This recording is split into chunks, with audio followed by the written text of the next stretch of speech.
വനിതാ ഉദ്യോഗസ്ഥരുടെ പരാതിയിൽ AIG VG വിനോദ് കുമാറിന്റെ മൊഴിയെടുത്തു. ദുരുദ്ദേശപരമായ സന്ദേശങ്ങൾ അയച്ചിട്ടില്ലെന്ന് വിനോദ് കുമാർ മൊഴി നൽകി. മെസ്സേജുകൾ വനിതാ പോലീസുകാർക്ക് മാത്രമായി അയച്ചതല്ല, ബ്രോഡ്കാസ്റ്റ് സന്ദേശമായി ഗുഡ് നൈറ്റ്, ഗുഡ് മോർണിംഗ് മെസ്സേജുകൾ അയച്ചതാണെന്നും വിനോദ് കുമാർ മൊഴി നൽകി. വനിതാ ഉദ്യോഗസ്ഥരുടെ പരാതിയിൽ SP മെറിൻ ജോസഫാണ് അന്വേഷണം നടത്തുന്നത്.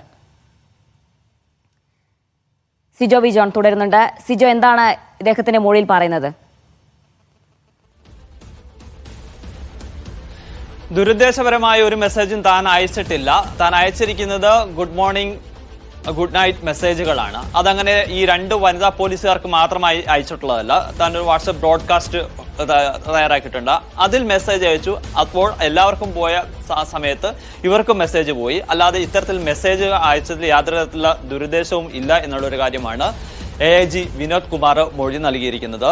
നേരത്തെ ഇതുമായി ബന്ധപ്പെട്ട പരാതി ഉണ്ടായതിനെ തുടർന്ന് DIG അജിത ബീഗമാണ് അന്വേഷണം നടത്തിയിരുന്നത്. അതിനുശേഷമാണ് പോഷ് ആക്ട് പ്രകാരം തുടർ നടപടി സ്വീകരിക്കണമെന്ന് ആവശ്യപ്പെട്ടുകൊണ്ട് DGPക്ക് റിപ്പോർട്ട് കൊടുക്കുന്നത്. DGP ഇത് ഇപ്പോൾ നിലവിൽ വനിതകളുടെ പോലീസുകാരുടെയൊക്കെ പരാതി പരിശോധിക്കുന്ന കമ്മിറ്റിയുടെ അധ്യക്ഷൻ എന്ന് പറയുന്നത് മെറിൻ ജോസഫിനാണ്. മെറിൻ ജോസഫിന് ഈ പരാതി കൊടുക്കുന്നു. അങ്ങനെയാണ് മെറിൻ ജോസഫ് പ്രാഥമിക ഘട്ടം എന്ന നിലയിൽ AIGയിൽ നിന്ന് വിനോദ് കുമാറിൽ നിന്ന് മൊഴി രേഖപ്പെടുത്തിയിരിക്കുന്നത്. ഇത്തരം സന്ദേശങ്ങൾ അയച്ചിട്ടുണ്ട്. പക്ഷെ ഇതാണ് അതിന്റെ സന്ദേശത്തിന്റെ ഉള്ളടക്കം എന്നുള്ളൊരു കാര്യമാണ് പറഞ്ഞിരിക്കുന്നത്. എന്തായാലും ഇതുമായി അന്വേഷണം തുടരുകയാണ്. ഇനി പരാതിക്കാരികളായ രണ്ട് വനിതാ ഉദ്യോഗസ്ഥരിൽ നിന്ന് മെറിൻ ജോസഫ് മൊഴി രേഖപ്പെടുത്തും. ഇതിന്റെ ചില സ്ക്രീൻഷോട്ടുകളൊക്കെ ഈ വനിതാ ഉദ്യോഗസ്ഥർ അന്വേഷണ സംഘത്തിന് കൈമാറുകയും ചെയ്തിട്ടുണ്ട്. അത് പരിശോധിച്ച ശേഷമായിരിക്കും ഇക്കാര്യത്തിൽ ഒരു തുടർ നടപടി സ്വീകരിക്കുക. കുറ്റക്കാരനാണെന്ന് കണ്ടെത്തുകയാണെങ്കിൽ ക്രിമിനൽ നടപടി സ്വീകരിക്കണമെങ്കിൽ വകുപ്പുകൾ പ്രകാരം കേസെടുത്ത് അന്വേഷണം നടത്തും. അതല്ല എന്നുണ്ടെങ്കിൽ വകുപ്പ് തല നടപടികളാണെങ്കിൽ അത്തരം നടപടികളിലേക്ക് പോകും. കുറ്റക്കാരനാണെന്ന് അദ്ദേഹം പറഞ്ഞ പ്രകാരമാണെങ്കിൽ ഗുഡ് മോർണിംഗ്, ഗുഡ് നൈറ്റ് എന്ന മെസ്സേജുകൾക്ക് അപ്പുറം മറ്റെന്തെങ്കിലും ഇവർ നൽകിയ ഈ സ്ക്രീൻഷോട്ടിൽ ഉണ്ട് എന്ന് നമുക്ക് ഇപ്പോൾ വിവരം ലഭിക്കുന്നുണ്ടോ? അല്ലെങ്കിൽ കൂടുതൽ വനിതാ ഉദ്യോഗസ്ഥർ ഇയാൾക്കെതിരെ പരാതിയുമായി എത്തിയിട്ടുണ്ടോ?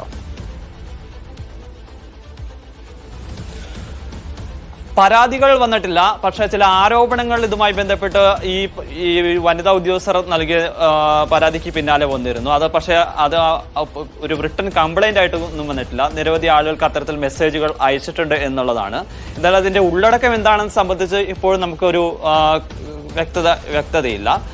ദുരുദ്ദേശപരമായ മെസ്സേജുകൾ അയച്ചു എന്നുള്ളതാണ് അവരുടെ പരാതി. ആ പരാതിയിൽ അങ്ങനെയാണ് പറയുകയും ചെയ്യുന്നത്. പക്ഷേ അതെന്തെങ്കിലും ദുരുദ്ദേശപരമായ രീതിയിലാണോ അത്തരത്തിൽ നിരന്തരം മെസ്സേജുകൾ അയക്കുക എന്നുള്ളത് സംശയിക്കപ്പെടേണ്ട. ഒരാളെ ഇങ്ങനെ എല്ലാ ദിവസവും വന്നിട്ട് ഗുഡ് മോർണിംഗ്, ഗുഡ് നൈറ്റ് എന്നും പറഞ്ഞ് ഒന്നോ രണ്ടോ ആളുകളെ മാത്രം ഇങ്ങനെ മെസ്സേജ് അയച്ചുകൊണ്ടിരിക്കുമ്പോൾ അതിന്റെ ഒരു അസ്വാഭാവികത മനസ്സിലാവും. പക്ഷേ ഇദ്ദേഹം പറഞ്ഞതുപോലെ ഒരു ബ്രോഡ്കാസ്റ്റ് തയ്യാറാക്കി അതിനുശേഷം അങ്ങനെ അയച്ചതാണ് എന്നുണ്ടെങ്കിൽ അതിനകത്ത് അത് ഒരു സദുദ്ദേശപരമാകാം. എന്തായാലും അത് കണ്ടുപിടിക്കേണ്ട ഒരു സാഹചര്യമുണ്ട്.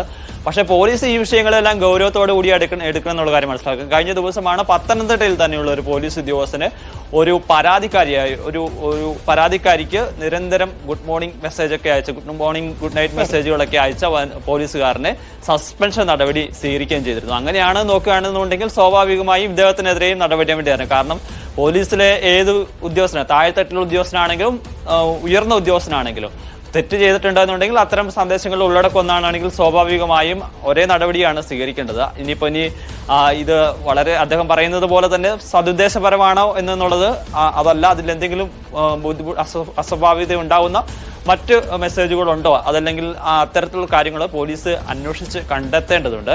ഈ യുവതികളിൽ നിന്ന് കൂടുതൽ അന്വേഷണത്തിന് ശേഷമായിരിക്കും ഇദ്ദേഹത്തിനെതിരെ ഏതെങ്കിലും തരത്തിൽ നടപടി വേണമോ എന്നുള്ള കാര്യത്തിൽ ഒരു തീരുമാനത്തിലെത്തുക. സിജോ വി ജോണാണ് വിശദാംശങ്ങൾ നൽകിയത്.